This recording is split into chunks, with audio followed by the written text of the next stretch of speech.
Assalamualaikum warahmatullahi wabarakatuh. Saudara, kembali kami hadir menjumpai Anda dalam Serambi Pesantren. Saudara, pada kesempatan kali ini saya akan mengajak Anda untuk berbincang mengenai trilogi pengembangan pesantren. Apa dan bagaimana persisnya.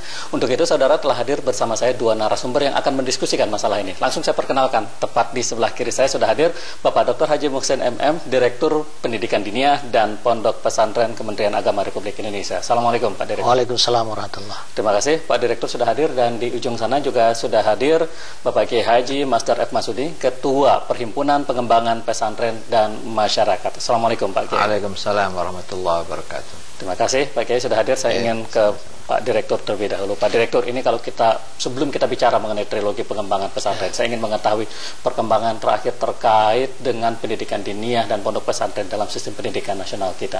Iya, terima kasih banyak. Saya kira perkembangan terakhir dari lembaga pendidikan keagamaan Islam, itu pesantren dan diniyah, saya kira mengalami perkembangan yang cukup baik, terutama setelah munculnya Undang-Undang Nomor 20 Tahun 2003, eksistensi pondok pesantren itu semakin diakui, semakin diakui eksistensinya lah. Kemudian ditindaklanjuti dengan peraturan pemerintah nomor 55 tahun 2007 tentang pendidikan agama dan keagamaan. Lantas kemudian di backup lagi dengan peraturan Menteri Agama nomor 13 tahun 2014 ini, di mana eksistensi pendidikan agama Islam semakin diberi tempat. Nah, dengan demikian sudah semakin jelas pemetaan pendidikan keagamaan Islam ini, di mana layanan-layanan pendidikan Islam itu semakin jelas. Itu termasuk pesantren yang paling jelas di situ pemetaannya. Baik, ini kalau kita bicara tentang lembaga pendidikan, kita juga ingin mengetahui kualitasnya sendiri bagaimana Pak dalam pendidikan diniyah dan pondok pesantren ini. Saya kira tergantung ukurannya. Yang jelas kalau kualitas pendidikan pesantren itu kan sangat jelas kita lihat, tidak hanya melihat inputnya. Kecuali kita ingin misalnya memberi perimbangan, input yang kita maksud di sini misalnya sama dengan input sekolah, tentu harus memiliki standar perimbangan yang sama. Tapi pendidikan pesantren ini kan bisa jelas kita lihat bagaimana outputnya di masyarakat kan. Ya, bisa kita lihat bagaimana luaran pesantren, mereka-mereka yang kemudian memegang peran-peran di tengah-tengah masyarakat. Kemudian mereka yang menjadi tokoh agama, kemudian mereka yang jadi para cendekiawan dan ulama. Saya kira itu sangat jelas. Yang jelas kehadirannya bisa dirasakan langsung oleh masyarakat. Ya, sangat dirasakan oleh masyarakat. Karena memang pesantren ini dia bahagian daripada totalitas masyarakat. Habitatnya itu memang pesantren lahir dari keinginan masyarakat. Ketika pesantren jauh dari masyarakat, berarti mengingkari eksistensinya. Saya ingin bergeser ke Pak Kiai. Pak Kiai, ini kalau kita bicara latar belakang historis sistem pendidikan pesantren ini sudah sangat panjang. Tapi kalau kita bicara mengenai angka, bisa diceritakan berapa jumlahnya saat ini? Ya, yang pertama saya menggarisbawahi eksistensi pesantren memang merupakan lembaga pendidikan tertua saya kira di negeri ini dan di dunia Islam pada umumnya. Jauh sebelum ada organisasi kependidikan nasional, taman siswa dan sebagainya, itu sudah ratusan tahun pesantren sudah eksis di negeri kita ini, karena sejak zaman Wali Songo kan, orang menceritakannya gampang aja begitu, jadi sudah sangat tua sekali. Dan sebagaimana kita ketahui, pendidikan pesantren merupakan pendidikan yang terbuka, siapapun yang mau masuk ke situ ikut ambil bagian itu tidak ada masalah, karena tidak ada seleksi siapapun yang menghendakinya. Apakah dia punya bekal apa tidak juga tidak jadi masalah, jadi sangat terbuka sekali. Nah, jumlah yang sampai sekarang memang saya kira Kemenak lebih punya data, tapi saya kira fihi akwalun, di situ ada banyak pendapat ya. Ada sejumlah versi lah ya. Tapi saya kira rata-rata mungkin berapa sekitar Pak? Ya, kalau di data Kementerian Agama kita sekarang ini di sistem informasi data, kita memiliki sekarang pesantren yang jumlahnya berkisaran 27.230 lembaga. Gitu. Itu pun itu data yang 2012, Pak. Data yang terakhir ini sudah mencapai 29.000 lebih. Iya. Kelembagaan pesantren. Jumlah yang sangat signifikan, Pak Kiai. Jumlah yang sangat signifikan karena memang kalau data yang eksak saya kira belum ada ya. Karena istilah pesantren sendiri bukan sebuah istilah terminologi formil ya. Betul. Masyarakat itu bisa menyandangi dirinya sendiri dengan pesantren secara bebas saja. Lembaga pendidikan disebut pesantren juga tidak pakai izin. Jadi terbuka, dan sekarang pesantren juga sudah merambah kemana-mana, bukan hanya di pedesaan, di kalangan pinggir kota misalnya, tapi juga di kota-kota, dan hampir begitu banyak sekali saya kira sekarang lembaga-lembaga pendidikan yang dikelola terutama oleh umat Islam. Sebenarnya agendanya adalah pendidikan umum, tapi boardingnya itu pun juga disebut dengan pesantren. Jadi sangat banyak sekali. Bagaimana kalau kemudian kita komparasikan dengan sekolah-sekolah umum, Pak Kiai? Berkontestasi barangkali ya. Kalau kita komparasi bagaimana, Pak? Ya, sebenarnya itu pembedaan itu dilihat dari perspektif mata ajarnya, terutama agenda pendidikannya, ilmu yang diajarkan. Kalau umum itu kan ya ilmu umum ya. Majornya adalah ilmu umum. Sementara kalau pesantren majornya itu adalah ilmu agama. Tapi sekarang banyak juga sekolah-sekolah umum pada saat yang sama juga ada asrama dan menyebut dirinya juga sebagai pesantren, tapi kadang-kadang disebut boarding karena basisnya pendidikan umum. Saya kira begitu banyak jumlahnya sekarang ini. Tapi saya pikir lembaga pendidikan umum yang kemudian memperkenalkan sistem boarding atau juga dipesantrenkan dengan ada tambahan mata pendidikan keagamaan atau disiplin keagamaan, terutama sholat 5 waktu dan sebagainya, saya kira sekarang sangat berkembang sekali, dan itu menambah jumlah yang sangat banyak. Pak Kiai ingin mengatakan situasinya sudah relatif jauh lebih cair sekarang. Ya memang ya cairnya karena memang tidak ada sebuah lembaga tertentu yang memberikan izin pesantren atau tidak, jadi semua orang bisa membukanya gitu. Saya nggak tahu apakah suatu saat akan ada sertifikasi atau seleksi seperti itu, saya nggak tahu. Baik, kita akan lanjutkan standarisasi mungkin. Pak Kiai, Pak Direktur, setelah jeda pariwara berikut ini, dan pemirsa tetaplah bersama kami dalam Serambi Pesantren. Saudara, Anda masih bersama kami dalam Serambi Pesantren, masih bersama kedua narasumber saya, Bapak Dr. Moksen dan Kiai Haji Masdar F. Masudi. Saya ingin kembali ke Pak Direktur. Pak Direktur, ada terminologi trilogi pengembangan pesantren. Kita ingin mengetahui sebetulnya persisnya seperti apa sih kebijakan pengembangan pesantren terkait dengan trilogi pengembangan pesantren ini? Saya kira ini sebuah kebijakan ya, terutama kebijakan Kementerian Agama yang mempunyai fungsi mengembangkan pendidikan keagamaan ini, agar penyelenggaraan pendidikan pesantren ini semakin terarah, semakin konsisten di dalam penyelenggaraannya. Jadi kita ingin menempatkan sistem penyelenggarannya itu di tiga aspek, yaitu aspek pendidikan, aspek keagamaan, dan aspek sosial.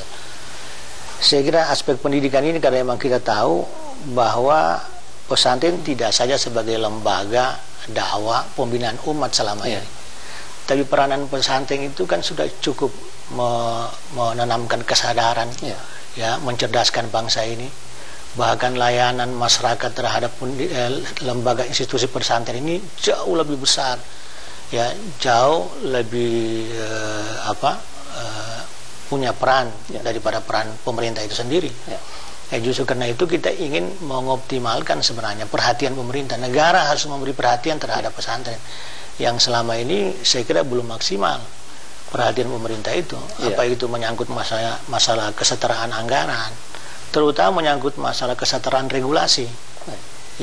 Saya kira termasuk juga yang penting dari semua itu ada kesetaraan anggaran dan program tadi itu. Baik, ini kalau kita bicara menderivasikan bentuk-bentuk kebijakan terkait dengan trilogi pengembangan pesantren, bentuk-bentuk kebijakannya itu antara bisa diceritakan apa saja ini, Pak Direktur? Tentu dari segi institusi pendidikan jelas bahwa pemerintah dalam hal ini sekarang ini memberi perhatian terhadap pelayanan pendidikan pesantren tadi, karena kita juga tidak hanya kemudian yang dimaksud dengan layanan pendidikan pesantren di sini tidak hanya pesantren itu sendiri, dalam pengertian pesantren sebagai satuan pendidikan dan sebagai penyelenggara pendidikan. Di situ juga ada pendidikan dinia, ada dinia formal, ada dinia ta'amiliyah. Di situ juga ada pendidikan Al-Quran. Di situ juga ada wajar pendidikan dasar 9 tahun juga ada di situ. Jadi layanan-layanan pendidikan ini yang menjadi perhatian pemerintah. Kalau terkait dengan anggarannya sendiri bagaimana persisnya, Pak Direktur? Kalau kemudian tadi disebut misalnya perhatian barangkali tidak terlalu cukup besar untuk pondok pesantren, tapi kedepannya kurang lebihnya akan seperti apa? Ya, inilah yang kemudian menjadi kendala kita terutama. Hampir di semua pesantren ini sebenarnya harus juga mendapat perhatian, karena kontribusi masyarakat di dalam penyelenggaraan pesantren ini sudah cukup banyak sebenarnya dibandingkan dengan perhatian pemerintah. Nah, oleh sebab itu perlunya regulasi dulu. Ya, ketika regulasi ini sudah memberi payung penguatan terhadap berbagai aspek penyelenggaraan tadi itu, lantas kemudian yang penting juga adalah programnya. Ya, anggaran itu kan juga tergantung programnya kan. Ya, oleh sebab itu penguatan program-program pondok pesantren ini yang perlu mendapat dukungan dari yang konkret daripada pemerintah. Agar kemudian anggaran juga akan semakin signifikan. Baik. Pak Kiai, tidak ada yang meragukan peran pondok pesantren dalam sejarah keindonesiaan kita. Yang menjadi pertanyaan besar sejauh ini, pondok pesantren sendiri merasa bahwa perhatian pemerintah sudah cukup atau dirasakan masih ada terobosan-terobosan yang perlu untuk dilakukan? Ya, kalau cukup nggak ada cukupnya ya. Nggak ada cukup. Tapi memang ya sudah, saya kira sudah cukup menggembirakan atensi pemerintah dan kontribusinya, dukungannya. Tapi tentu saja dilihat dari sudut pandang para pengasuh, pengelola pesantren ya tentu masih kurang dan bisa ditambah terus kan gitu maunya. Tapi peranan pemerintah atau negara terhadap pesantren sekarang sangat besar sekali, terutama Sekyu Departemen Agama. Karena dulu pesantren itu kurikulumnya, silabinya itu sepenuhnya tergantung pada kiai. Kalau kiainya ahli falak ya pesantren falak jadi major. Kalau kiainya ahli fikih maka fikih lah yang menjadi majornya. Begitu juga kalau ahli tasawuf, tarekat dan tauhid gitu. Tapi sekarang keilmuan pesantren itu sebenarnya lebih kepada depak ini. Kiai-kiai yang seperti dulu menguasai begitu mendalam keilmuan sekarang juga sudah berubah. Kiai-kiai sekarang ya lebih banyak perannya semacam manajer lah, direktur itu banyak juga. Jadi ketergantungan atau peranan Departemen Agama Kemenak kepada pesantren sekarang sangat besar sekali. Menentukan kurikulumnya atau paling tidak mempengaruhi secara dominan pengaruhnya dalam sistem pendidikan pesantren. Begitu juga buku-buku dan kitab-kitab ajarnya, bahkan juga ustadz-ustadznya juga banyak ditopang support oleh Departemen Agama Kemenak. Jadi sangat besar sekali sebenarnya. Kalau kita hubungkan tadi dengan trilogi pengembangan pesantren, bahwa pesantren bukan hanya sekedar lembaga pendidikan tapi juga sebagai sebuah lembaga sosial. Pak Kiai melihatnya seperti apa? Ya, kayaknya sekarang emang dibanding dengan pesantren pada zaman dulu, ya peranan sosialnya sekarang agak berkurang ya. Agak berkurang. Karena dulu agenda pesantren itu di samping ngaji di dalam lingkup pesantren sendiri, itu selalu ada kerja sosial dengan masyarakatnya. Karena kurikulumnya juga bisa menyesuaikan, tidak begitu padat ya. Tapi sekarang ini kan dengan kurikulum yang didukung oleh pemerintah itu kan juga menjadi cukup padat ya. Bahkan jam ajar saya kira juga hampir menyita mungkin 70% atau berapalah dari aktivitas pelajar atau santri sendiri. Jadi itu sebenarnya menjadi salah satu faktor kenapa aktivitas sosial dari santri terhadap masyarakat lingkungannya juga berkurang. Di samping sekarang ini banyak anak-anak santri yang sudah udah tinggal di pesantren, sebenarnya masih usia anak-anak sekarang banyak sekali. Dan itu juga tentu tidak bisa diberi agenda aktivitas sosial yang kayak dulu itu. Jadi banyak sekali yang berubah. Tapi saya pikir bagaimanapun ini merupakan hal yang positif karena disiplin agenda akademiknya itu juga lebih sistematis, dan juga ada kemungkinan untuk mobilitas vertikal ke perguruan tinggi segala macam. Dulu tidak ada gitu. Di samping itu juga ada kegiatan-kegiatan yang lebih terstruktur dengan lembaga-lembaga sekitarnya, tapi mengharapkan peran sosial kayak zaman dulu, saya kira juga memang berbeda zamannya ya. Ada shifting, ada pergeseran, yang jelas kita berharap ini pergeseran ke arah yang lebih positif. Kita akan lanjutkan setelah jeda pariwara berikut ini, dan pemirsa tetaplah bersama kami akan segera kembali setelah pesan-pesan berikut ini.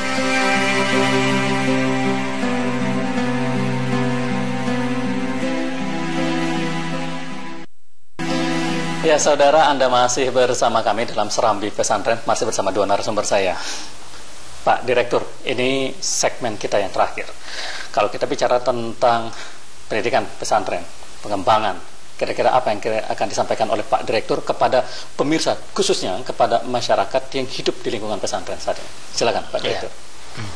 Jadi saya menyampaikan kepada komunitas pesantren dan masyarakat luas agar kemudian tidak ragu-ragu lagi memilih pesantren. Lantas pesantren kemudian sudah sangat jelas orientasinya. Jadi proses selama ini pesantren tidak menjanjikan masa depan, saya kira itu sudah semakin kita tinggalkan. Sudah usang lah. Sudah usang. Saya kira pesantren sudah sangat menjanjikan masa depan itu.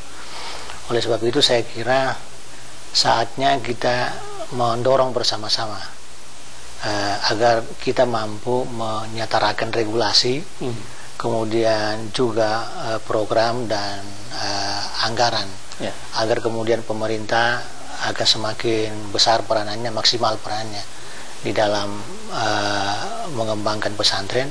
Yang kedua, saya kira tanggung jawab penyelenggaraan pendidikan ini seperti awal juga, ya, dan sekarang diberi peran yang lebih maksimal lagi, bahwa memang tidak hanya semata-mata tanggung jawab pemerintah, tetapi tanggung jawab masyarakat, bersama-sama masyarakat dan pemerintah mengembangkan pondok pesantren ini.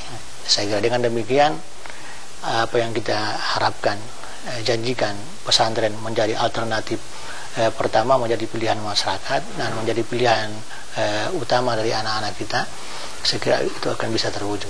Sejauh ini ada tidak katakanlah semacam apresiasi yang khusus diberikan oleh Kementerian Agama kepada pengelola pondok pesantren ataupun pondok pesantrennya sendiri atau santrinya sendiri, kepada mereka yang dianggap atau dipandang cukup berprestasi hadir di tengah masyarakat? Iya, saya kira baik kepada santrinya kita telah memberikan penghargaan bagi santri yang berprestasi, lantas mereka disekolahkan di strata yang lebih tinggi lagi.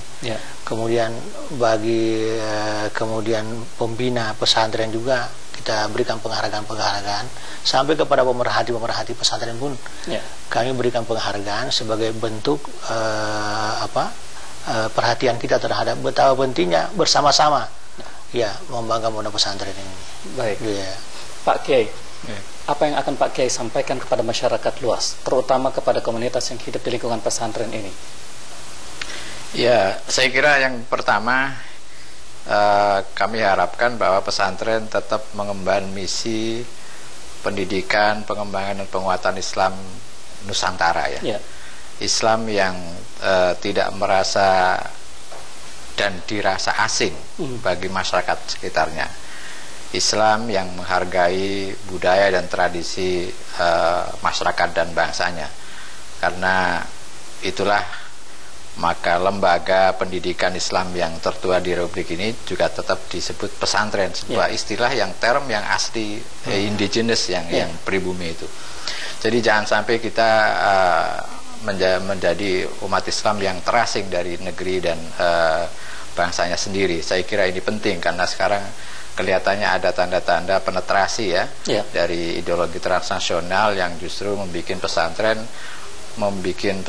sebagai pusat yang agak dicurigai oleh pihak-pihak masyarakat luas dan juga oleh berbagai umat yang lain. seolah menjadi tempat persemaian radikalisme, ekstremisme yang anti kepada lingkungannya, anti kepada konsep dan komunitas bangsanya. Saya kira jangan sampai itu harus menyatu betul-betul Islam Indonesia. Iya, tapi sejauh mana kemudian pesantren sendiri mampu menghadang atau menghambat radikalisasi yang muncul sebagai sebuah gejala umum barangkali di beberapa tempat? Ya, memang karena pesantren itu tumpuannya adalah kepada figur sentralnya, kiainya. Ya, saya kira kepada mereka itulah, karena pemerintah meskipun punya kontribusi sekarang ini dalam mensupport pendidikan juga tidak bisa mendiktekan begitu saja.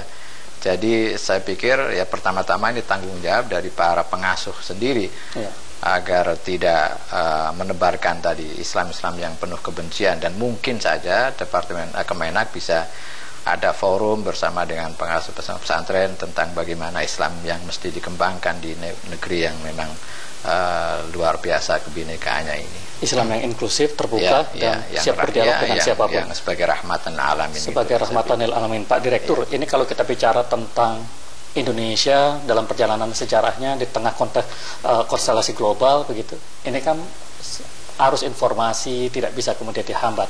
Para pengasuh pondok pesantren sendiri tentunya memegang peranan untuk memastikan bahwa penetrasi yang disampaikan oleh Pak Kiai terkait dengan radikalisasi itu bisa dihambat. Komunikasinya sejauh ini bagaimana, Pak Direktur?